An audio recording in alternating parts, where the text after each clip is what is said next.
Uma boa tarde a todos. Podem sentar, por gentileza.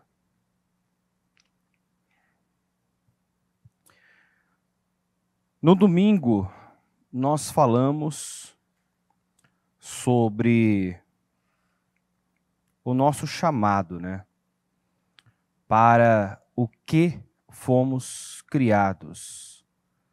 Nós fomos criados para servir a Deus. Nós fomos criados para servir a Deus e para cumprir com uma missão, um propósito nesta vida. Nós sempre lembramos do resumo feito, da vida de Davi, um homem que serviu a Deus e a sua geração, aos propósitos de Deus em sua geração, e morreu.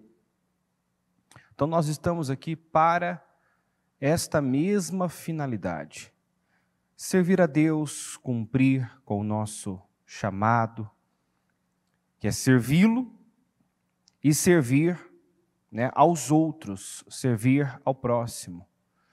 E quando Deus encontra esse coração de servo, essa pessoa que entendeu que não está aqui sem um porquê, mas para algo maior do que a sua própria vida, nós vemos que não tem limites para Deus honrar, abençoar, essa pessoa. Não há limites para o que Deus pode fazer na vida dela e por intermédio dela. Então eu quero começar lendo sobre alguém que jamais alguém antes nem depois conseguiu ultrapassá-lo. Jamais alguém antes ou depois conseguiu exceder esse homem em sabedoria, em riqueza, em honra. E nós estamos falando de Salomão. Então aqui em 1 Reis 3, no versículo 5, diz assim, em Gibeon o Senhor apareceu a Salomão num sonho à noite e lhe disse: peça-me o que quiser e eu lhe darei. Salomão respondeu: tu foste muito bondoso para com teu servo, meu pai, Davi, pois ele foi fiel a ti, foi justo e reto de coração. Tu mantiveste grande bondade para com ele e lhe deste um filho que hoje se assenta em seu trono. Agora, Senhor meu Deus, fizeste o teu servo reinar em lugar de meu pai Davi. Mas eu não passo de um jovem e não sei o que fazer. Teu servo está aqui entre o povo que escolheste, um povo tão grande que não se pode contar. Dá, pois, ao teu servo um coração cheio de discernimento para governar o teu povo e capaz de distinguir entre o bem e o mal. Pois quem pode governar este teu grande povo? O pedido que Salomão fez agradou o Senhor.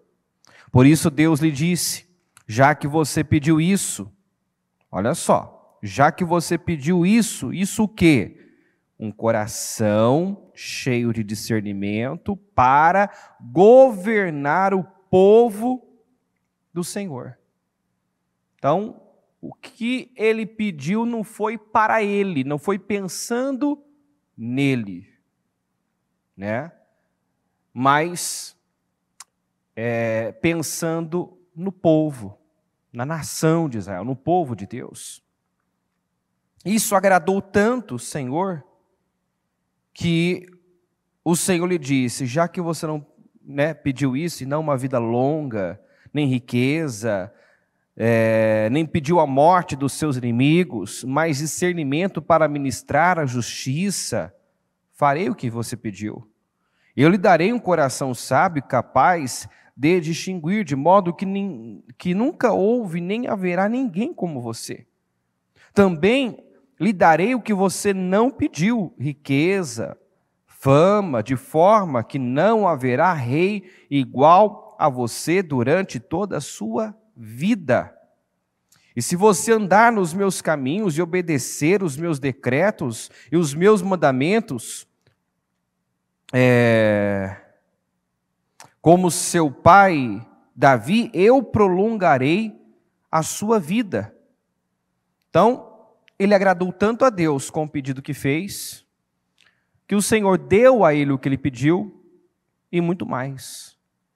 Tudo que uma pessoa possa desejar, ele recebeu de bônus, porque colocou à frente, colocou acima de qualquer interesse pessoal, os interesses de Deus, né? Então ele não pensou nele, ele pensou no povo, na nação, né? E eu creio que esse foi um legado, né, deixado pelo seu pai. A Bíblia deixa claro que Deus abençoava Davi por causa do seu amor por Israel. Então, Davi sempre liderou a nação, né, de Israel de forma, né, perfeita, de forma íntegra, né? Sempre buscou conduzir aquele povo da melhor maneira, levando a Deus, bem diferente de Saul, que só pensava em se autopromover, pensava nele, né? Queria atrair para si toda a honra, toda a glória, tão dependente que era de imagem. Não, você vê que Davi se importava de verdade com a nação, se importava de verdade com o povo. E por conta desse zelo, desse amor, desse cuidado, Deus foi abençoando, Deus foi honrando, né? Eu creio que Salomão viu isso, viu quanto Deus o favorecia seu pai, por causa do seu amor pela nação, e seguiu nessas pisadas inicialmente, né? Tendo a oportunidade de pedir qualquer coisa, deixou de lado seus interesses, seus desejos, suas vontades e pensou no povo, pensou na nação. Resultado, viveu, né, tudo que se pode pensar, né, imaginar. Na verdade, ele viveu com certeza bem mais do que um dia pensou, imaginou, porque Deus faz isso. Deus sempre vai além das nossas expectativas, né? E aí, seguindo a leitura, no capítulo 4, versículo 29, diz assim, ó: Deus deu a Salomão sabedoria e discernimento extraordinário, uma abrangência de conhecimento tão imensurável quanto a areia do mar. A sabedoria de Salomão era maior do que a de todos os homens do Oriente, e do que toda a sabedoria do Egito. Ele era mais sábio do que qualquer outro homem, mais do que o israelita Etã, mais sábio do que Remã, Calcol e Darda, filhos de Maol. Sua fama espalhou-se por todas as nações em redor. Ele compôs 3.000 provérbios e os seus cânticos chegaram a 1.005. Descreveu as plantas, desde o cedro do Líbano até o hisopo que brota nos muros. Também discorreu sobre os quadrúpedes, as aves, os animais que se movem rente ao chão e os peixes. Homens de todas as nações vinham ouvir a sabedoria de Salomão. Olha só, homens de todas as nações vinham ouvir a sabedoria de Salomão. Então, tornou-se, né, como diz, o homem, o maior, né, de todos, não somente do Oriente, mas de todas as nações. Eram enviados por todos os reis que tinham ouvido falar da sua sabedoria. Então, olha a que nível Deus, né, elevou esse homem, quanto Deus deu a esse homem. Seguindo, no capítulo 10, versículo 23, diz assim: o rei Salomão era o mais rico e o mais sábio de todos os reis da terra. Gente de todo o mundo pedia audiência a Salomão para ouvir a sabedoria que Deus lhe tinha dado. Ano após ano, todos os visitantes traziam algum presente: utensílios de prata e de ouro, mantos, armas, especiarias, cavalos e mulas. Salomão juntou carros e cavalos, possuía 1.400 carros e 12.000 cavalos, dos quais mantinha uma parte nas guarnições de algumas cidades e a outra perto dele em Jerusalém. O rei tornou a prata tão comum em Jerusalém quanto as pedras, e o cedro tão numerosos quanto as figueiras bravas de Cefelá. Os cavalos de Salomão eram importados do Egito e da Cilícia, onde os fornecedores do rei os compravam. Importavam do Egito um carro por 7 quilos e 200 gramas de prata, e um cavalo por 1 quilo e 800 gramas, e os exportavam para todos os reis dos hititas e dos arameus. No 11, o rei Salomão amou muitas mulheres estrangeiras, além da filha do faraó.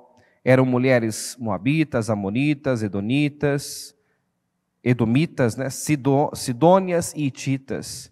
Elas eram das nações a respeito das quais o Senhor tinha dito aos israelitas: vocês não poderão tomar mulheres dentre essas nações, porque elas os farão desviar-se para seguir os seus deuses. No entanto, Salomão apegou-se amorosamente a elas. Casou com 700 princesas e 300 concubinas. Quer dizer, tinha à sua disposição 1.000 mulheres. E as suas mulheres o levaram a desviar-se. À medida que Salomão foi envelhecendo, suas mulheres o induziram a voltar-se para outros deuses. E o seu coração já não era totalmente dedicado ao Senhor, o seu Deus, como fora o coração do seu pai Davi. Então aquilo começou a decair. Esse homem se perdeu nesses inúmeros relacionamentos, nessas inúmeras alianças políticas que ele foi fazendo, né? Porque esses casamentos, né,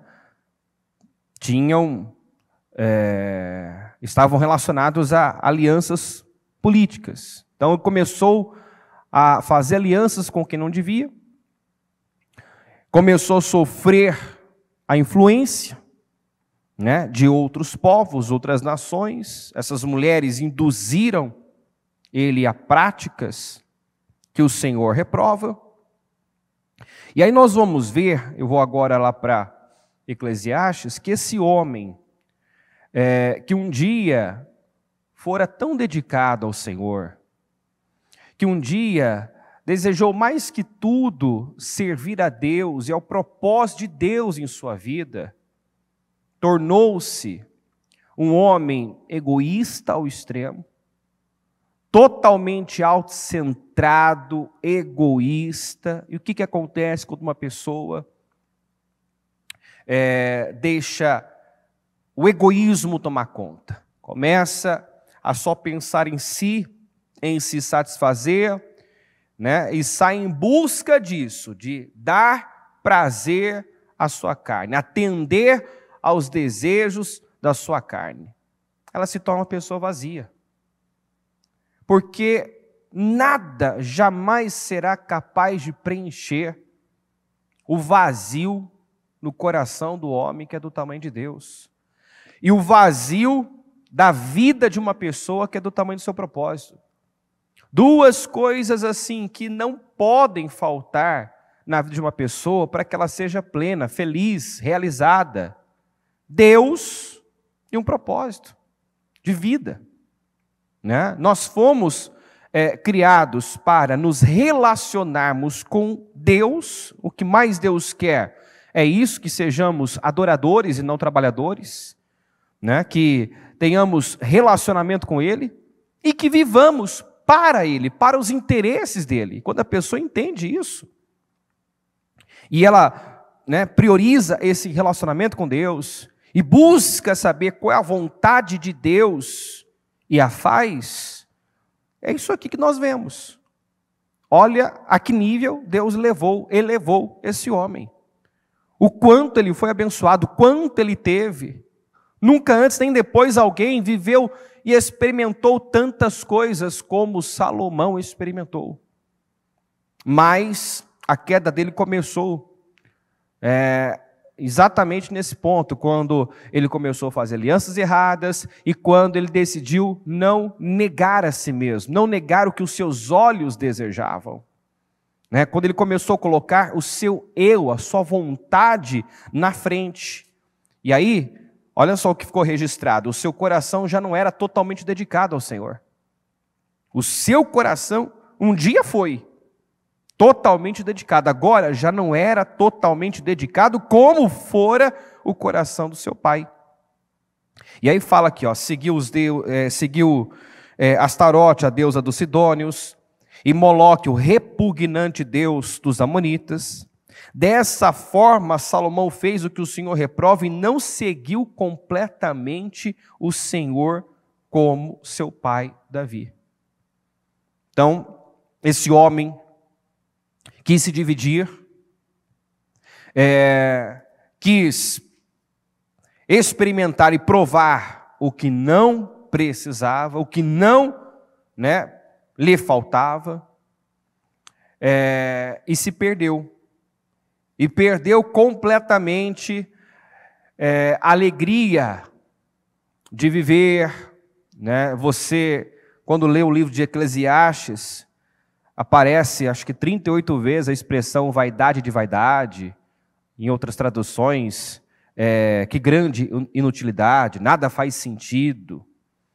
Ou seja, um homem que já não via mais prazer em nada, prazer nas coisas, porque a alegria de se obter algo, de se conquistar algo, é uma alegria passageira, momentânea. Uma pessoa que compra uma casa, tira um carro zero na garagem, ela tem aquela euforia, aquela alegria, mas daqui a pouco ela já se acostuma com aquilo, daqui a pouco aquilo já nem tem mais tanto valor assim, passa-se os anos, aquilo que ela sonhou tanto, desejou tanto, e trouxe tanta alegria no momento em que ela obteve, já se torna algo descartável até. Nós sempre falamos, vai para um ferro velho, e você vai encontrar muita coisa que um dia foi sonho de consumo, alguém desejou aquilo, alguém lutou por aquilo, mas agora aquilo não tem valor algum. E se nós não vivemos a nossa vida com essa perspectiva de eternidade, se não vivemos com esse foco na eternidade, e buscando, pensando nas próximas gerações, buscando deixar um legado, a nossa vida terá sido uma vida realmente sem sentido. Sem sentido. O próprio Salomão escreveu aqui em Eclesiastes que se uma pessoa ela viver muito tempo nesta vida e não souber desfrutar dela, uma criança que nasce morta e nem um enterro digno tem melhor sorte do que essa pessoa, que viveu muito tempo, que fez muitas coisas, mas não viveu para o propósito da sua existência, não serviu a Deus, não serviu ao seu propósito nesta geração, em sua geração.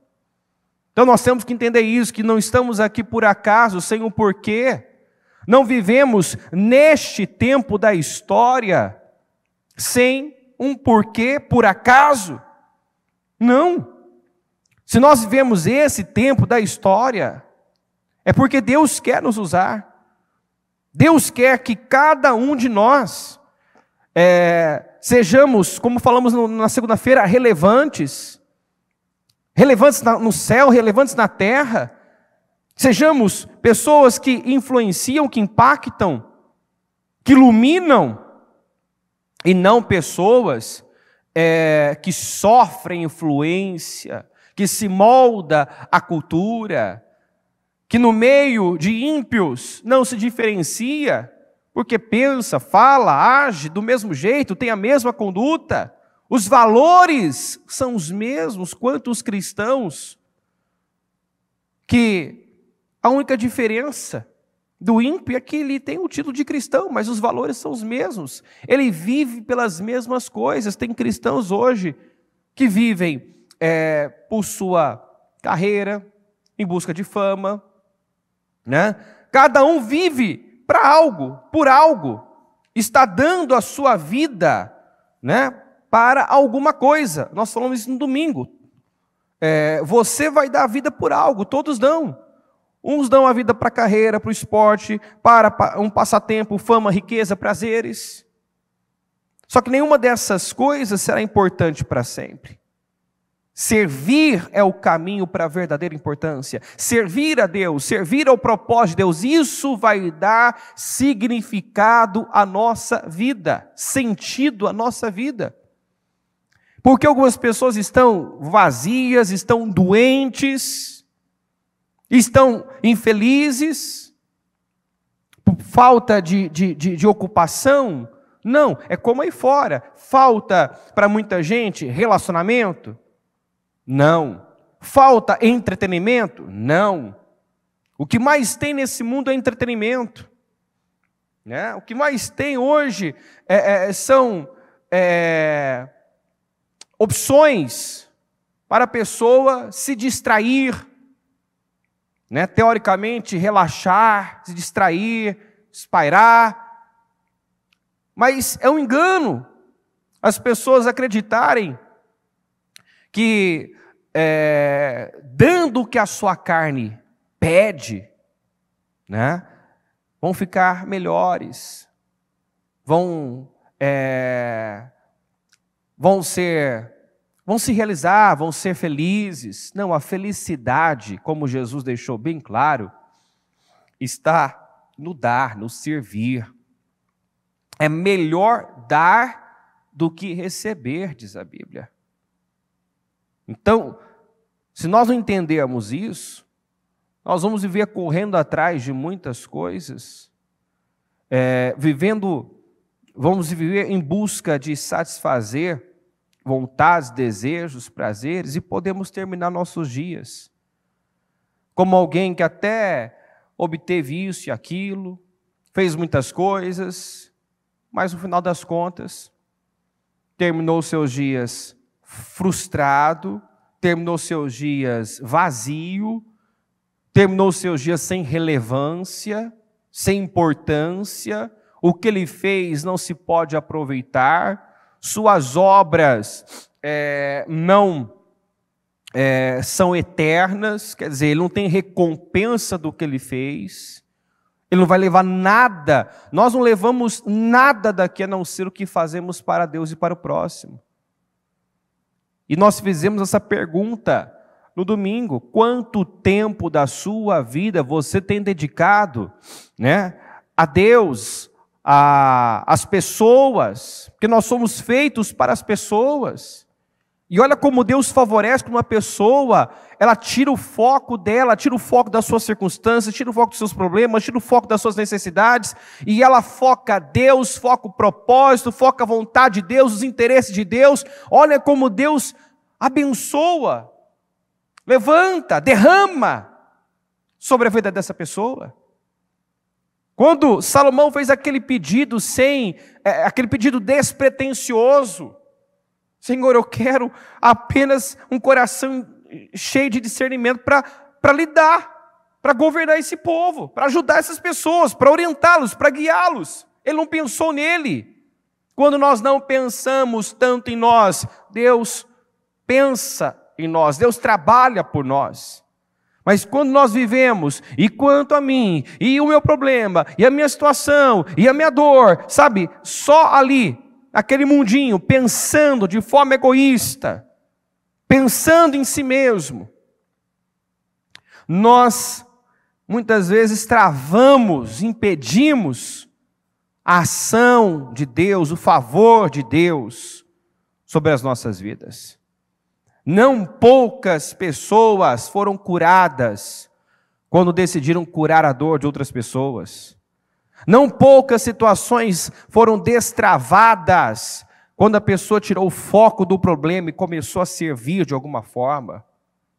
Quando você começa a dar, você começa a receber. É assim que funciona, dai e ser-vos-á dado.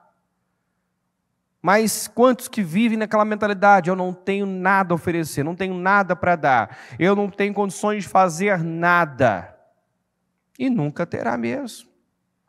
E vai viver, né, na escassez, porque não está plantando, não está dando condições para Deus derramar. Quando Deus encontra um coração voltado para Ele, para os seus interesses, para o propósito de sua vida, que é servir a Deus, servir a sua geração, né? Servir as pessoas. Nós servimos a Deus servindo as pessoas. Então Deus pode abençoar e usar essa pessoa, fazer dela uma bênção.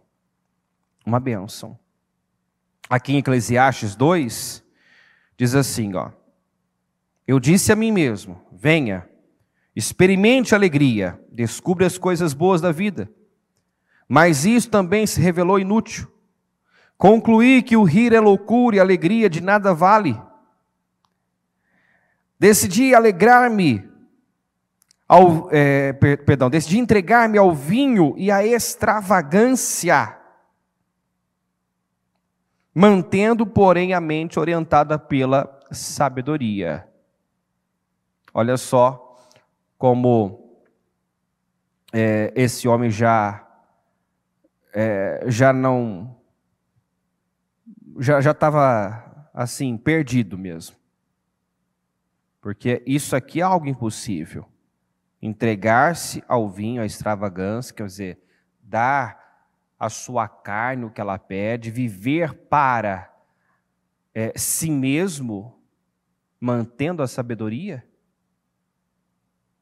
quebrando princípios, como ele começou a quebrar princípios e mantendo a sabedoria. Não dá para servir a dois senhores. Amém, gente? Não dá para viver o melhor dos dois mundos. Não dá para eu permanecer santo me jogando na lama. O que a Bíblia diz lá em Apocalipse? Que o santo santifique-se ainda mais. Né? É santo que você quer ser, então se santifique cada vez mais. Agora não, eu quero a sujeira, a imundícia, então se lança de vez. É uma coisa ou outra. Não dá para permanecer santo vivendo na lama, na imundícia, na sujeira, no pecado. Lá, continue o injusto a praticar a injustiça, continue o imundo na imundícia.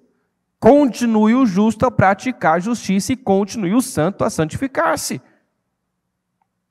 Então, não dá para se dividir. Ele quis se dividir. Ele quis dar a sua carne e manter o que ele tinha com Deus. Já estava cego. Já estava cego. Né? Decidi entregar-me ao vinho e à extravagância, mantendo, porém, a minha mente orientada pela sabedoria. Eu queria saber o que vale a pena debaixo do céu, nos poucos dias da vida humana. Como se ele já não soubesse, né? Como se ele não soubesse o que o levou a ser tão próspero, tão abençoado, tão bem-sucedido.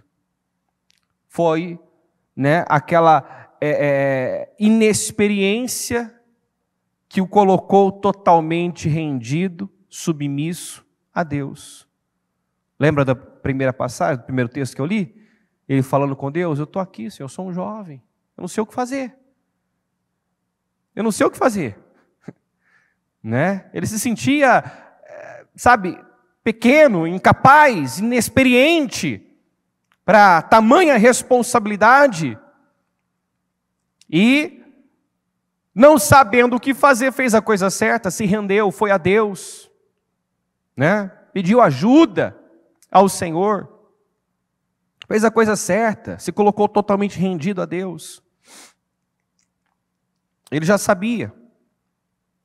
Mas é aquilo, né? A pessoa começa a dar sua carne, fica cega, não vê o que tem, não vê o quanto tem, sai em busca do que não precisa. Lancei-me a grandes projetos, construí casas, plantei vinhas para mim, fiz jardins e pomares, e neles plantei todo tipo de árvore frutífera. Construí também reservatórios para irrigar os meus bosques verdejantes. Comprei escravos e escravas, e tive escravos que nasceram em minha casa. Além disso, tive também mais bois e ovelhas do que todos os que viveram antes de mim em Jerusalém. Ajuntei para mim prata e ouro, tesouros de reis e de províncias. Servi-me de cantores e cantoras, e também de um harém, as delícias dos homens. Como nós lemos lá em Reis, ele tinha 1000 mulheres. 1000 mulheres. Podia deitar-se com uma cada dia do ano e ainda não conseguiria, né? Deitar-se com todas. Então, isso é para mostrar que ele não precisava de algo a mais. Ele já tinha tudo, né? Ele não precisava de mais prazer, de uma experiência nova. Ele não precisava. Ajuntei para mim prata e ouro, tesouros de reis de províncias. Servi-me de cantores e cantoras, também de um harém, as delícias dos homens. Tornei-me mais famoso e poderoso do que todos os que viveram em Jerusalém antes de mim, conservando comigo a minha sabedoria. Pelo menos era o que ele acreditava, né? Não me neguei nada. Vamos juntos, pessoal. Não me neguei nada que os meus olhos desejaram. Diga, não me recusei a dar prazer algum ao meu coração. E a Bíblia diz em Jeremias que o coração é mais enganoso que todas as coisas. O mundo diz, siga o seu coração. Faça tudo o que você tiver vontade de fazer. Não se negue a nada. Salomão decidiu viver assim. E terminou os seus dias corrompido, com uma sabedoria corrompida. Terminou seus dias servindo a outros deuses, permitindo até sacrifício humano a deuses pagãos, né? Ficou registrado, isso aqui que é lamentável para um homem que viveu tanto, fez tantas coisas. Lamentável. Esse registro aqui, ó. E seu coração já não era totalmente dedicado ao Senhor. Não seguiu completamente ao Senhor. O que Deus quer que nós entendamos é isso. Não dá para servir a Deus ao meu modo, do meu jeito, mais ou menos. Entendeu? Não dá. Deus não divide a sua glória com ninguém. Essa mistura não funciona. Eu quero Deus, mas não quero me negar. Eu quero Deus, mas não quero me submeter. Eu quero Deus, mas eu não quero, né, obedecer.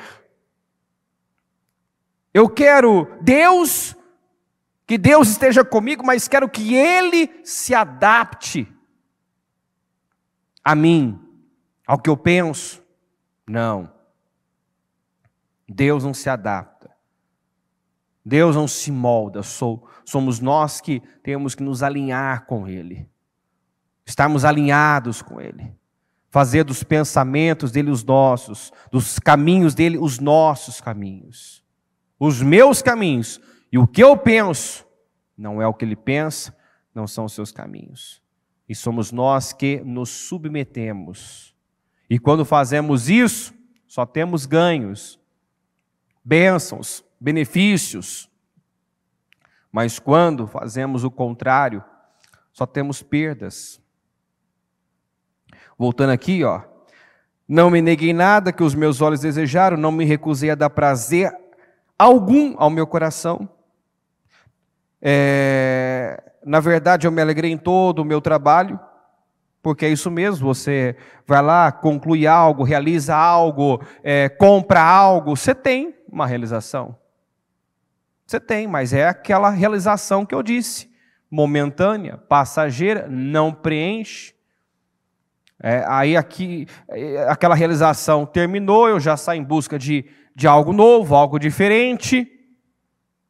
Tem gente que vive assim, né? Tem gente que vai colocando coisas na vida e vai, pegando coisas que ela nem precisa, para tentar suprir uma insatisfação vazia que só Deus vai preencher. Aquela história, né? Eu quero casar. Aí a pessoa casa pensando que um problema interno vai ser resolvido. Não, agora eu quero ter um filho. O filho também não resolve, agora eu quero ter um cachorro. Agora eu quero ter um gato, agora eu quero ter um papagaio, né? E nada preenche, nada supre, né? Não, agora eu entendi que não é o que eu quero me divorciar, eu quero separar. Quer dizer, a pessoa vai fazendo experiências, vai em busca de cada vez mais, né? E ela não precisa de mais. Né? Você pode ter tudo que você quiser, mas nada vai suprir um relacionamento com Deus e uma vida de serviço. Nada vai suprir. O Gideão não quis se colocar no propósito de Deus para a sua vida, foi para casa, né, fazer filhos, fez 70 filhos, e um dos filhos, o filho de uma concubina dele, matou todos os irmãos num só dia. Quer dizer, todos aqueles filhos que levou tempo para fazer, para gerar, morreu num só dia, para mostrar que as nossas obras, as nossas realizações fora de Deus não permanecem, não trazem satisfação, né? Aquilo não fica, é uma construção na areia, não tem alicerce, não permanece. Contudo, quando avaliei tudo que as minhas mãos haviam feito, o trabalho que eu tanto me esforçara para realizar, percebi que tudo foi inútil. Foi correr atrás do vento. Não há nenhum proveito no que se faz debaixo do sol. E aí, se você continuar lendo esse livro de Eclesiastes, você vai ver esse homem com esse olhar sem vida para as coisas. Alguém que não encontrava mais alegria em nada, porque tinha perdido a fonte do seu contentamento. A nossa fonte de paz, de alegria, de felicidade, não pode ser as coisas, nem as pessoas. Se eu jogo sobre alguém essa responsabilidade, né, das minhas emoções, eu estou colocando um fardo pesado demais sobre essa pessoa, porque ela não vai dar conta. Ela não vai, por melhor que ela seja para mim, em algum momento ela vai ter uma atitude que vai me chatear. E se eu, né, dependo emocionalmente daquela pessoa, eu vou viver uma vida de altos e baixos. Eu vou ser uma pessoa instável, né? Vou estar bem, ora vou estar bem, ora vou estar mal. E Deus quer que o seu povo seja um povo, né, consistente, inclusive emocionalmente, né, de uma fé inabalável, de um humor inabalável. Haja visto o que o Paulo falou, né? Alegrai-vos sempre, em tudo dai graças. Então, quer dizer, seu humor não muda de acordo com as circunstâncias, nem de acordo com o que as pessoas fazem, falam. Quer dizer, você não é afetado pelas coisas, pelas situações, pelas pessoas. Então a fonte da nossa energia, da nossa força, da nossa alegria, da nossa paz, precisa ser o Senhor. Precisa ser Deus. Ainda no domingo a bispa citou, né, casos, pessoas que edificaram muito a fé dela. E eu também já vivi essas experiências de visitar uma pessoa no hospital, né? Ir lá para orar para uma pessoa que estava acamada, que estava doente, né? Eu fui lá para levar ajuda, levar, né, uma palavra de ânimo, orar pela pessoa, e a pessoa edificada fui eu. De poder encontrar aquela pessoa, apesar da situação, da dificuldade, da dor, das condições, está com um sorriso no rosto, está alegre, está em paz, Quantas vezes eu já lidei com pessoas que o familiar do doente estava desequilibrado, a pessoa doente estava em paz. Entendeu? Olha só, a pessoa que estava doente, que tinha aquele diagnóstico, estava tranquila. O familiar estava em desespero. Por quê? Não era nem ele que estava vivendo ali. Claro que a família, né, sente junto, só passa junto pela situação, mas não era para a pessoa, né, humanamente falando, naturalmente falando, o doente que era para estar mais aflito, mais preocupado, mais perturbado. Ele estava em paz. Né? Então, muitas vezes a gente vive essas experiências boas, né, de você estar ali no papel de levantar, ajudar, dar força, na verdade, é aquela pessoa que te edifica. Aquela pessoa é que acaba, né, edificando você com o testemunho dela, com a maneira como ela está lidando com a situação, enfrentando, passando aquele momento difícil. Então, Deus espera que entendamos sobre isso, porque aqui está um homem que perdeu o brilho nos olhos, nada mais supria, nada mais preenchia, nada mais satisfazia, porque tirou o seu olhar de Deus, né? Tirou o seu olhar do Senhor, e já não conseguia mais ver Deus em nada. E nós temos que ser capazes de ver Deus em tudo, de enxergar Deus a cada novo amanhecer, sabe? De enxergar o cuidado, o amor, o zelo, a proteção do Senhor em cada situação. Sabe, o povo de Israel, por mais difícil que fosse aquele momento no deserto, estava evidente o amor de Deus por eles. Eles não estavam onde queriam estar, mas Deus estava com eles naquele deserto. Eles não estavam só, eles não estavam abandonados, esquecidos. Havia dificuldade? Havia. Mas havia suprimento, havia cuidado, havia proteção. Era evidente que Deus estava com eles. Mas os olhos daquele povo, o olhar daquele povo era um olhar negativo, incrédulo. Sabe quando a pessoa só enxerga o lado ruim das coisas? O lado negativo das coisas. Só enxerga o problema, não enxerga o livramento, o cuidado, o auxílio que Deus está dando para a pessoa enfrentar, a força que a pessoa está tendo, recebendo para enfrentar aquilo. Você pode ter um problema, você pode estar passando por um momento difícil, mas ao mesmo tempo, se você olhar um pouquinho além, você vai ver que você não está só, que Deus está te guardando, que Deus está te sustentando, que Deus está com você. Então nós precisamos estar atentos ao nosso olhar, porque um olhar animador dá esperança, mas um olhar negativo, incrédulo, né?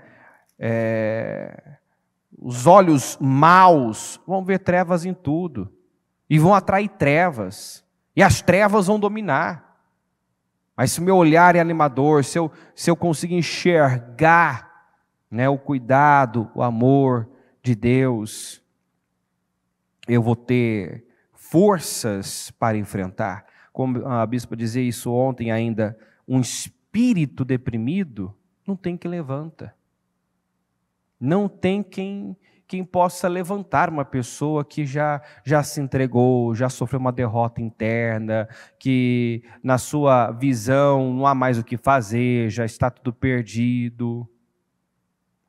Mas a Bíblia diz, né, que o espírito do homem o sustenta na doença, na dificuldade. Quer dizer, um espírito forte, elevado, ela passa pela dificuldade, pela adversidade. Ela supera, ela vence. Mas a pessoa que internamente já se entregou, já sofreu uma derrota na mente, né, e não consegue enxergar nada além do problema, nada além daquela previsão negativa, daquele diagnóstico,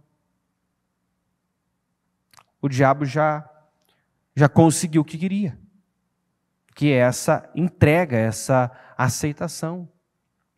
Então, voltando aqui, Salomão, um homem que no início colocou os interesses de Deus à frente, que no início não pensou em si mesmo, mas em agradar a Deus, né? Fez o seu pedido pensando em Deus e pensando no povo.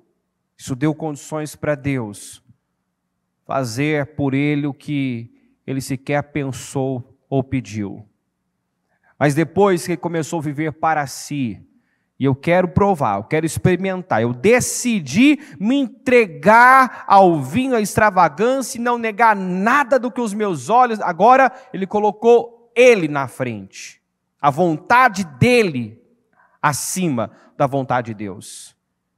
Você vai encontrar um homem deprimido, um homem vazio, né? Porque a boca fala do que o coração está cheio. Então você vai encontrar ele falando o tempo todo: que grande inutilidade, nada faz sentido. Ou na Almeida, vaidade de vaidade, tudo é vaidade. Nada faz sentido, tudo é um grande vazio. A versão A Mensagem tem até uma colocação interessante, é nadar contra a maré, ele usa a expressão. É nadar contra a maré, tudo é nadar contra a maré, quer dizer, você faz, você não tem, né, realização, você não chega a lugar nenhum, né, aquilo não te preenche, aquilo não te realiza, é nadar contra a maré. É só enfado, é só cansaço, é só frustração, decepção. Por quê? Porque Deus não está no centro. Porque agora, Ele não é mais o eixo da minha vida não gira em torno dEle. Não, eu estou no centro. Eu estou no centro. O mundo está um caos por esse motivo, porque é uma sociedade hedonista, e o que eu vou fazer, o que eu vou comprar, onde eu vou viajar, sempre pensando em se satisfazer. Aí houve uma palavra como essa de domingo, né? Quantos que, alguns, eu mesmo tive pessoas que ao término do culto já vieram procurar, saber o que pode fazer, já se despertaram, não, porque eu, em outro ministério, eu já fui mais atuante, eu quero atuar também, e eu entendo que Deus está me chamando, né, eu preciso servir, tanto de manhã quanto à noite. Eu tive pessoas que chegaram e falaram: não, eu quero fazer algo, realmente eu estou envolvido demais com as minhas circunstâncias, eu preciso servir, eu entendi que esse é o meu chamado. Mas quantas pessoas que permanecem nesse padrão, permanecem voltadas para si mesmas, né? Estão dando a vida por algo que no final das contas não vai deixá-la relevante. Deus quer que você seja relevante. Viva para Ele, viva para o seu propósito. O que o Senhor Jesus disse aqui em Marcos 8:35? Se você insistir em salvar a sua própria vida, você a perderá. Somente aqueles que põem de lado a sua vida por minha causa e por causa da boa nova é que saberão realmente o que significa viver. Eu só descubro o que é vida, o que é viver de verdade, quando eu paro, né, de tentar salvar a minha vida. Quando eu paro de buscar, né, o que me satisfaz, o que me dá prazer. Quando eu penso não menos de mim, mas menos em mim. Tem muita gente que precisa tomar essa decisão de pensar menos em si e mais nos outros, né? Nos interesses de Deus, que precisa parar e sabe, buscar qual é o meu ministério. Porque tem gente que está doente, está depressiva, está ansiosa, né? Por quê? Porque é uma pessoa infrutífera, né? Que não está produzindo, que não está acrescentando, não está devolvendo algo. Deus te deu a vida. E agora você tem que acrescentar a vida. Você tem que dar algo. O Senhor espera que a gente devolva algo. O Senhor nos criou para isso aqui, ó, em Efésios 2:10, ele fala: foi o próprio Deus quem fez de nós o que somos e nos deu uma vida nova da parte de Cristo Jesus, e muitos séculos atrás Ele planejou que gastássemos essa vida em auxiliar os outros. Então, Ele nos fez, nos deu uma vida nova, que a partir do momento que eu vim para Cristo, eu recebi uma nova vida. Eu me tornei uma nova criatura. Então, Ele me fez, me deu uma nova vida e planejou que eu gastasse essa nova vida para servir aos outros, auxiliar os outros. E eu tenho feito isso, você tem feito isso. Diferente de muitos livros de sucesso que te ensinam a extrair o melhor da vida, né? Tirar o máximo da vida, a palavra nos ensina a acrescentar, a dar, a servir. É mudar mesmo o foco, porque as pessoas estão em busca, né, de aproveitar a vida, mas esse aproveitar é associado a uma busca por prazer. O que mais tem hoje aí na internet são pessoas vendendo essa visão de vida, né? De você poder fazer o que quer, ter uma independência, fazer o que gosta. Você vê que o eu está na frente, as pessoas são atraídas, né, por essa proposta.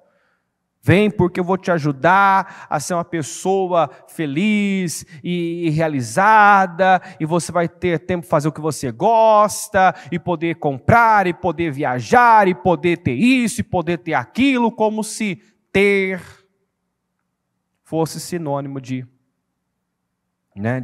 felicidade. Você vê que Deus trabalha realmente de forma oposta, contrária ao que acontece aí fora. Enquanto o mundo está, os valores de quem está aí fora é ter, Deus está preocupado em que você seja, você se torne, né? Muito antes de Deus mexer nas suas circunstâncias, Ele quer mexer na sua essência, Ele quer transformar o seu caráter. Ele não quer que você tenha, Ele quer que você seja, você se torne alguém diferente. Amém, gente? Ele não quer mais um rico vivendo para a sua riqueza. Ele não quer mais uma pessoa se apoiando em coisas que são como teia de aranha, que não pode sustentar. Ele não quer você iludido, achando que uma realização, uma conquista material vai resolver os seus problemas. Por que Deus reteve o filho que Ana tanto queria? Reteve o Samuel por tanto tempo. Porque enquanto Ana não entendeu que o problema interno dela se resolveria através de um encontro com Deus, um relacionamento com Deus, né? E não com um filho, Deus não permitiu, Deus reteve. Está lá, a Bíblia diz que o Senhor a deixou estéril. Foi o Senhor quem deixou ela estéril. Por quê? Porque Deus queria que ela, fosse na causa, fosse na raiz do problema. E ela não era uma pessoa triste, uma pessoa amarga, uma pessoa irrealizada porque ela não tinha um filho. Por muito tempo ela pensou assim. Acreditou assim, mas estava acreditando errado. Estava cega em relação a si mesma, não tinha consciência de si mesma. Mas o dia que ela se levantou, reagiu, foi a Deus, se derramou na presença do Senhor, a Bíblia fala que antes mesmo dela se deitar com o marido, engravidar, o seu semblante já não era mais o mesmo. Aquela amargura, aquela tristeza deixou de existir quando ela foi a Deus, quando ela se jogou no Senhor. Amém, gente? Então, às vezes a gente pensa que, o meu problema é financeiro. Se esse problema financeiro, se esse problema familiar, se esse problema conjugal se resolver, aí eu vou ser a pessoa mais feliz do mundo. Não vai. Não vai. Às vezes, eu dizia isso ontem para uma pessoa, e não é um problema, né? A gente se voltar para Deus pelos motivos errados. Todos nós. Todos nós, quando decidimos buscar a Deus, foi por conta de um problema, de uma necessidade, foi por conta de algo que nós queríamos e sabíamos que sem Ele não seria possível. Então foi um interesse, foi uma necessidade, foi um desejo que nos trouxe até o Senhor. Tudo bem, isso me trazer. Deus usa mesmo das situações, Deus permite situações para chamar nossa atenção, mas Ele espera que, à medida que a palavra vai sendo pregada e a gente vai adquirindo maturidade, a gente vai examinando, sondando o nosso próprio coração e refinando aí as intenções, as motivações, refletindo, por que eu estou aqui? O que me move? Qual é a minha motivação? Por que eu estou aqui? Por que eu estou fazendo? O que eu estou fazendo é só para atingir o objetivo? É porque eu quero agradá-lo? Porque eu quero fazer o que é certo? O que está em foco? Agradar a Deus? Ou o benefício que virá se eu agradá-lo? Porque virá. Se eu obedeço a Deus, uma bênção sempre vem junto. O benefício, a bênção virá, mas o meu foco não pode estar somente nisso, não. Primeiramente, agradar a Deus. Eu quero agradá-lo. Esse é o foco. Cuidado para você não terminar como Salomão. Vou repetir essa leitura, porque ela para mim é muito forte, e a gente não pode esquecer. Aqui,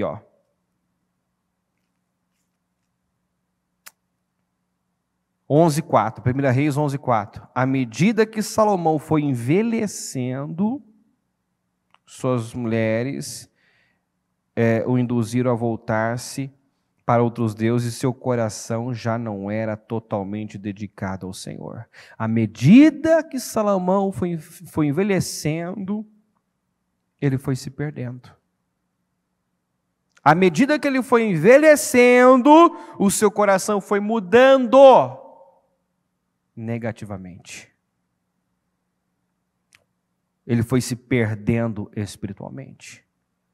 Seu nível de entrega, de dedicação, de amor a Deus foi diminuindo. Ele foi se perdendo. Um dia o coração dele foi totalmente dedicado ao Senhor. Um dia, quando ele teve a oportunidade de pedir o que ele quisesse, ele não pediu nada para si.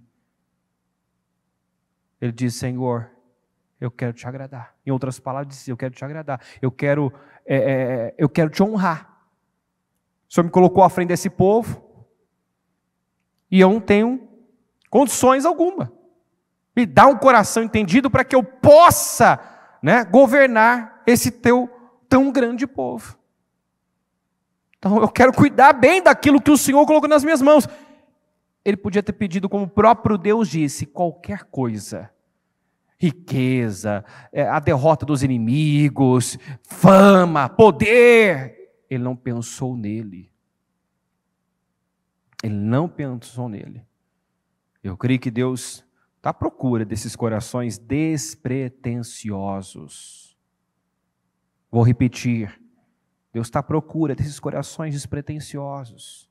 Como o coração da sunamita. Lembra a sunamita que serviu refeição para o Eliseu, depois foi lá, construiu um quarto para o homem de Deus? Tudo isso ela fez. Todo esse investimento, essa doação, foi sem nenhuma intenção por trás. Ela não fez para ter o homem de Deus na mão e depois poder cobrar alguma coisa dele. Não, ela fez porque ela queria servir, pelo prazer de servir. Pelo prazer de servir.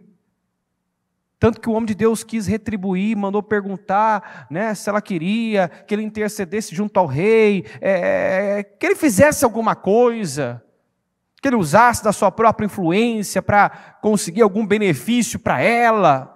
Ela disse, não, eu estou bem, eu não fiz nada para receber algo em troca. Mas você vê como são as coisas? Deus não deixa passar. A Bíblia diz em Hebreus que Deus é galardoador, que Deus é recompensador daqueles que o buscam. Ele paga bem. Ele paga. E o que a sunamita teve de retorno dessa entrega, dessa dedicação? Algo que ela já nem esperava mais. Um filho que por muito tempo ela desejou, mas dadas as circunstâncias, ela já não esperava mais. E Deus deu essa realização a ela. Então, ele está à procura do coração que Salomão manifestou no início. Só que, lamentavelmente, à medida que ele foi envelhecendo, ele foi se perdendo.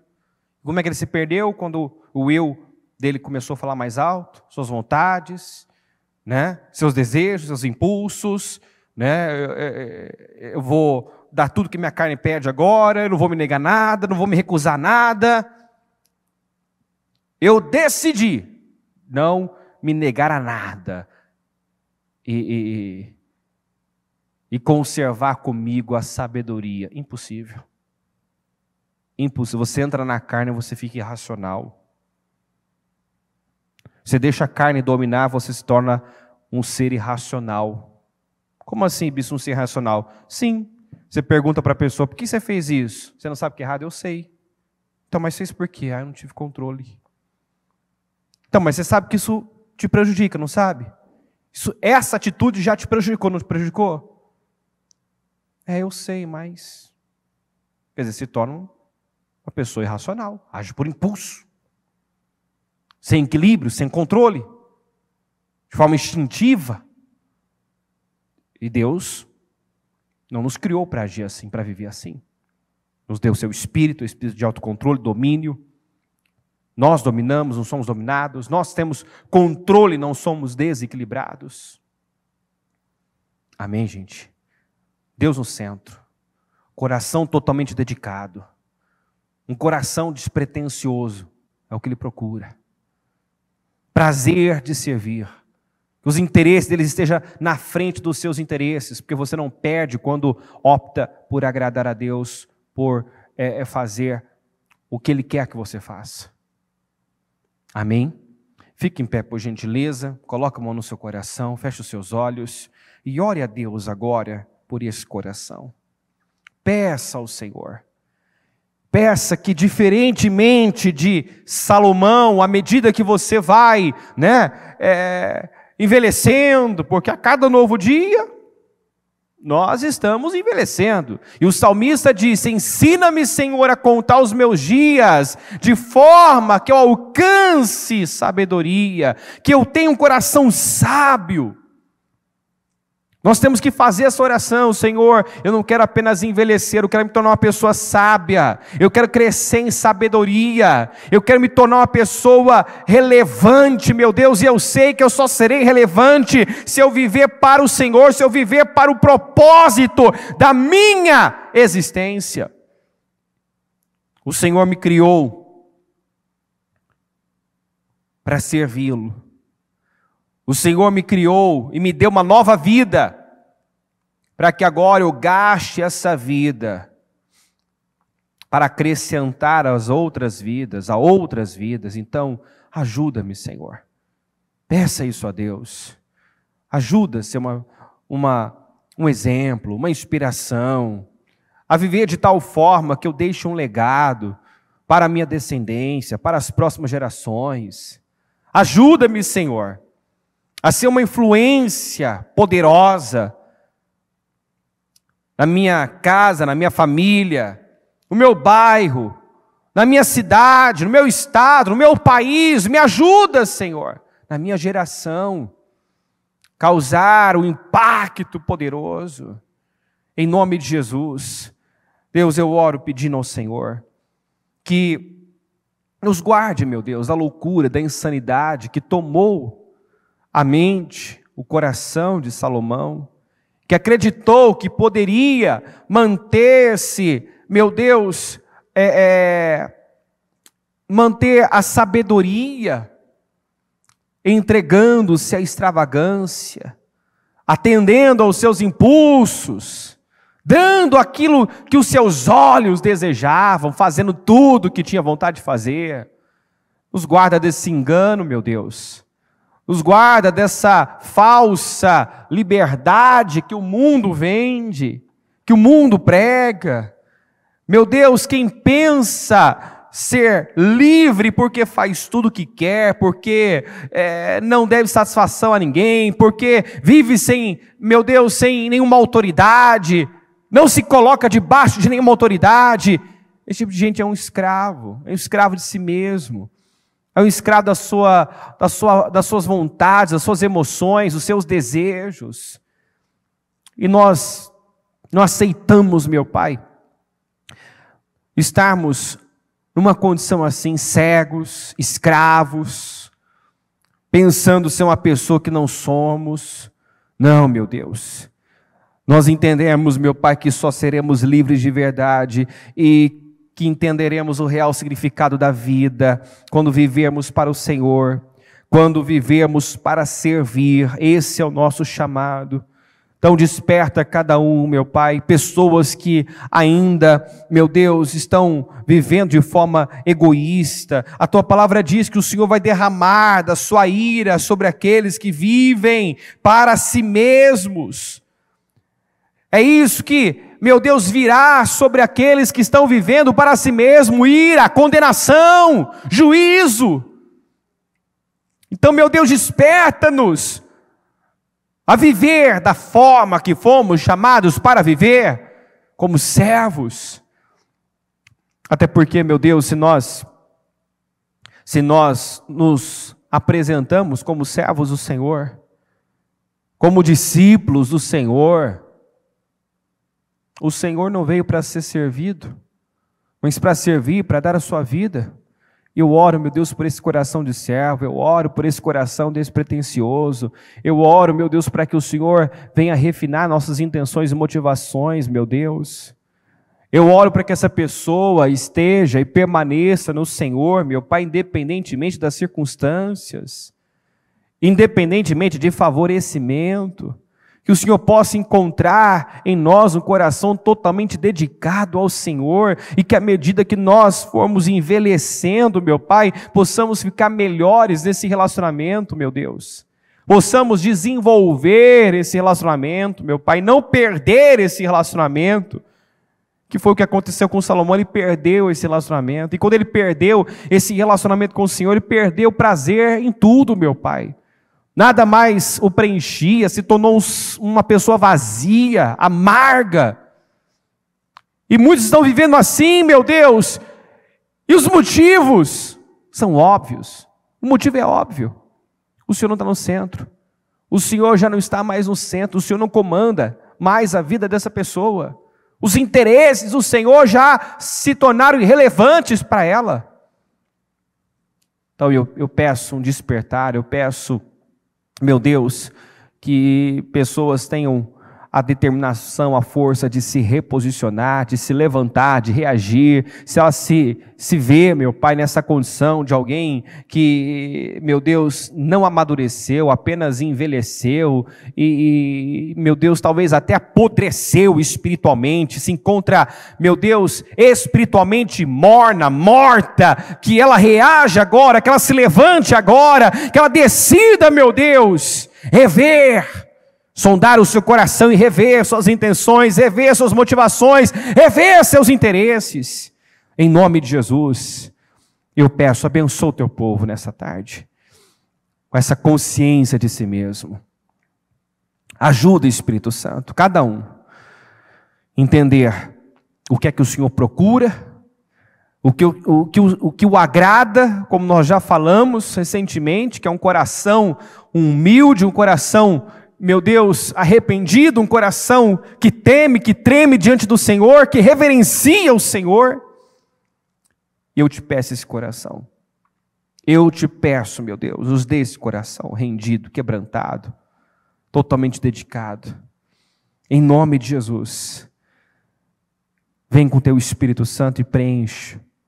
Que decisões estejam sendo tomadas, meu Deus. Que ela decida hoje mesmo já procurar um ministério, um serviço, um trabalho para realizar no teu reino, na tua obra.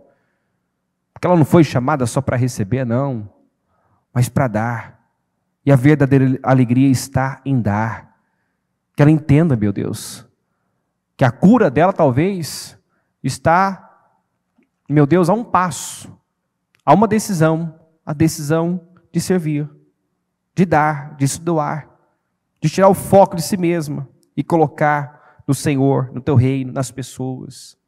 Em nome de Jesus, faz a tua obra aqui, que ninguém saia dessa reunião após ouvir essa mensagem da mesma forma, mas que todos saiam, meu Deus, com uma visão diferente, uma postura diferente, para viver de forma diferente. Em nome de Jesus, obrigado por esse dia, obrigado por essa oportunidade e obrigado pelo que o Senhor fez aqui hoje. Eu te agradeço, Deus, amém e amém. Graças a Deus, amém.